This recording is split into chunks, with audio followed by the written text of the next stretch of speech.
gruesome murder of rapper Beanie Siegel's stepfather, a friend of the family, now disappears. Ripped apart by Hurricane Katrina, not to mention the war in Iraq, a family reunites in South Jersey. We're live with that story. Plus, the Fly Guys back on the ice tonight in South Philadelphia. I'm Kyle Schmoyer. All the hoopla, fire and ice straight ahead as CN8 News at 10 this Wednesday night. Starts right now.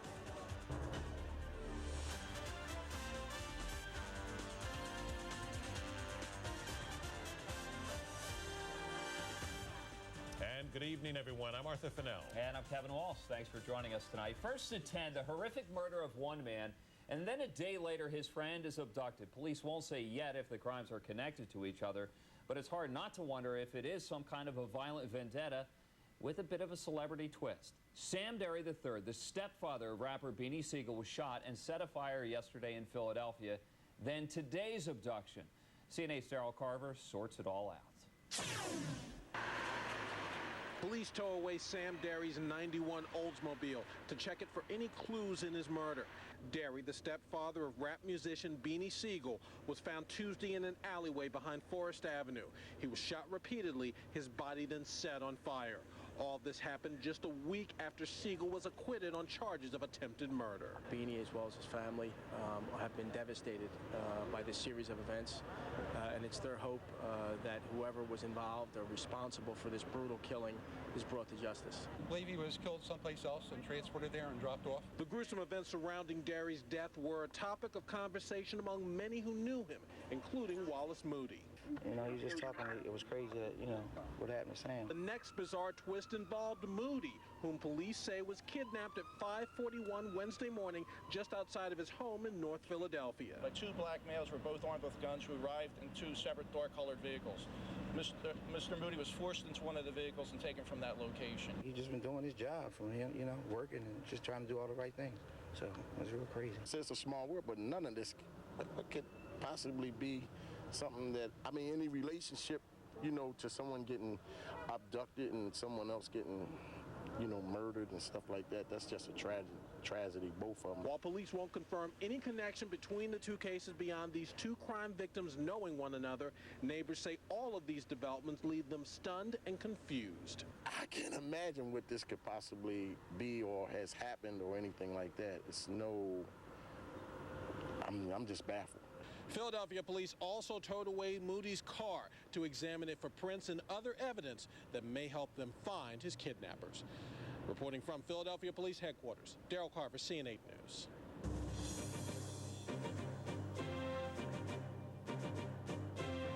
Supreme Court nominee Harriet Miers is getting a much colder reception from senators than the president had hoped for. What's more, a lot of it's coming from conservative Republicans, a group the president can usually count on for support.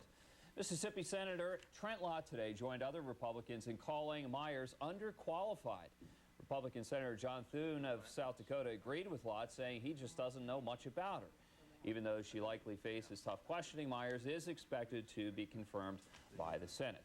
Meanwhile, recently confirmed Chief Justice John Roberts heard his first major case on the High Court, and it was a very emotional one. The High Court heard arguments between the government and the state of Oregon. The issue is Oregon's Death with Dignity Act, which gives doctors the right to administer lethal drugs to terminally ill patients who have less than 6 months to live.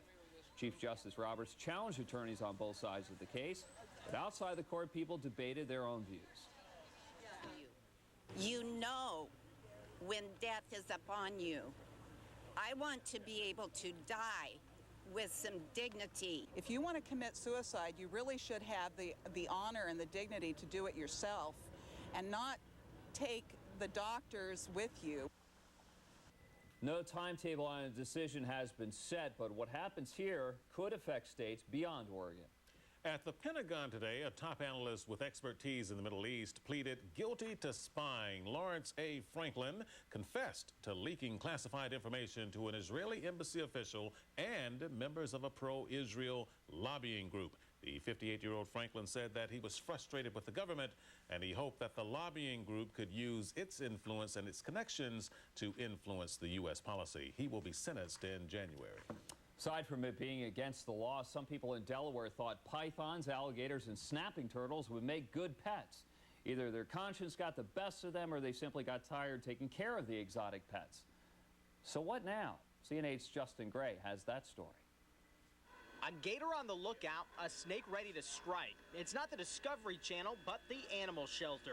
Along with barking dogs and purring cats, Delaware's SPCA is overloaded with animals that slither instead of snuggle. One or two is not a major problem, but the oddity of this is the volume and the variety, and all at one time. This guy is a ball python. Now, you can buy him at your local pet store, but he is illegal to own here in Delaware. They're all in this room because they are all illegal to have. They've all been confiscated. The owners have been fined, because if it's not native to Delaware, you can't have it without a special permit. Even if you have a permit, there's a Newcastle County ordinance that states that you cannot have an exotic animal in a residential area. At Pet Care, the warning is posted on the wall. No permit, no pet. As soon as you walk in, they'll say it's illegal to have them. Show me a permit if you want me to sell them to you. And as the sign says, those permits are hard to come by. Really, it's easier to get a handgun. But these reptiles are coming from somewhere. The SPCA says a lot of pet stores aren't following the law. You're supposed to obtain a permit, and I think that's kind of an afterthought, and that's what bothers me. Because these pets are piling up, and they're running out of cages to put them in. A lot of people love them. But in Delaware, they can't have them. In Newark, Delaware, Justin Gray, CN8 News. The SPCA has found a home for the reptiles, a place down south called Alligator Alley. It's agreed to take all 14 reptiles.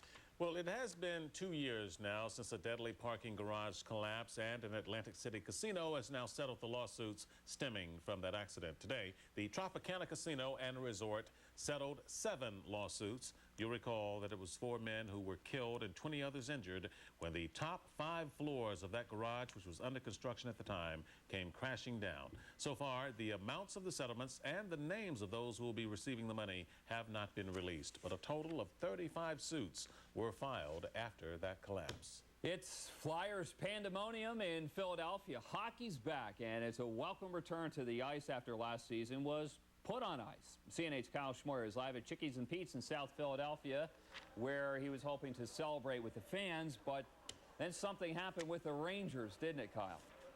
Yeah, it wasn't supposed to start this way. Yeah, you know, fans a little bit disappointed.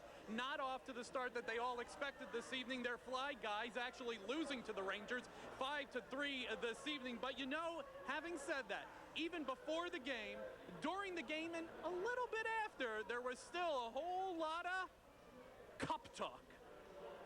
Let's go Flyers!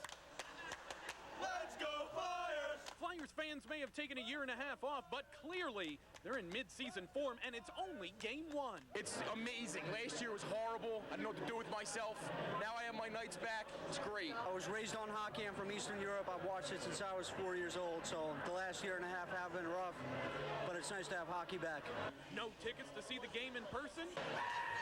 Then Chickie and Pete's in South Philly is the place to be. It's great. I love it. It's the only sport I care about. It gives us the city something to look forward to, a winning team. What about the Eagles? Well, I'm an Eagles fan too, but hockey comes first. For many hockey fanatics, this is the only game in town. You either love hockey or you don't, and if you love it, you're really, really passionate about loving it. So that's what I love about the sport, that it's such a raw, true, real sport. So here's the big question. How far does this 05-06 edition of the Fly Guys go? Bottom line, if we're healthy and going into the playoffs, we win the Stanley Cup and we have a parade right down that way. Anything less, I'm not happy. We got it. Let's go Flyers. Yeah, let's go Flyers. You know, the guy talking about that parade down Broad Street. Yeah, that's just around the corner here. But folks, there's a long time, a long way until we get to that point. A lot of the fans saying this evening, just as the game wrapped up, okay, this is just a little stumble out of the gate. Don't worry, we're going to win the rest. One guy said he only thinks there's going to be 8 to 10 losses for the entire year. Well, there's already 1 in the loss column, so that means there has to be a whole lot of other wins. But for a lot of the fans, they're just happy. The puck, the hockey stick, the ice, the players, the fights out on the ice, it's all back. Hockey is here, and a lot of people say that's exactly the way they want it. We're live tonight in South Philadelphia. Kyle Schmoyer, CN8 News. A lot of energy, Kyle. 81 more games. I hope everybody can sustain it. Thanks, partner. Exactly. You got it. Still ahead on CN8 News at 10. I'm meteorologist Gina Cancelleri, and we do in fact have a tropical storm that made landfall tonight, headed in this general direction. Full details on your forecast coming up on CN8. Also tonight on CN8, a teacher thought a beeping insulin pump was a cell phone and tried to take it away from a student. The call to duty is very strong in Johnstown, Pennsylvania, but it comes with a price, as you'll see in a special report coming up. And if you thought Tom Cruise was happy when he got engaged to Katie Holmes, find out why he's very happy again. We'll be right back. You're watching CN8 News at 10, only on the Comcast Network. On demand, how would you keep me entertained? I've got thousands of things to show you. We can get started whenever you want. Okay. And DVR? Your schedule is my schedule. And satellite? Can I pass? Jill? I can't decide between on demand and DVR. Since you have Comcast Digital Cable, you can choose both. I can? And here's how. Comcast Digital Cable with On Demand, now available with DVR. Your TV never had it so good. Ladies and gentlemen, it's me, Jackie Mason. You think you're waiting for jokes? What was I talking about just now? I got news for you. You'll hear a lot of jokes, but it won't be just empty-headed comedy. It'll be about the news. Is that too short? You want entertainment? You could get it with the news from Jackie Mason on CN8. Why was there a crack on the audio? I think it's just... Every minute of it is going to be colorful, dynamic, entertaining, and that's the whole thing stinks. The Jackie Mason Show, Saturday, 11:30 p.m. Eastern on CN8, the Comcast Network. Confused by the claims DSL's been making? Blah, blah, fast. Blah, blah, cool. Look, the fact is, Comcast high-speed internet blows DSL away. We're talking speeds up to 5 times faster. More speed means you can do more online. With exclusive features that, well, DSL just doesn't have. So if you're settling for DSL, you're getting left behind. No wonder more people across America choose Comcast high-speed internet. Call 1-888-COMCAST today.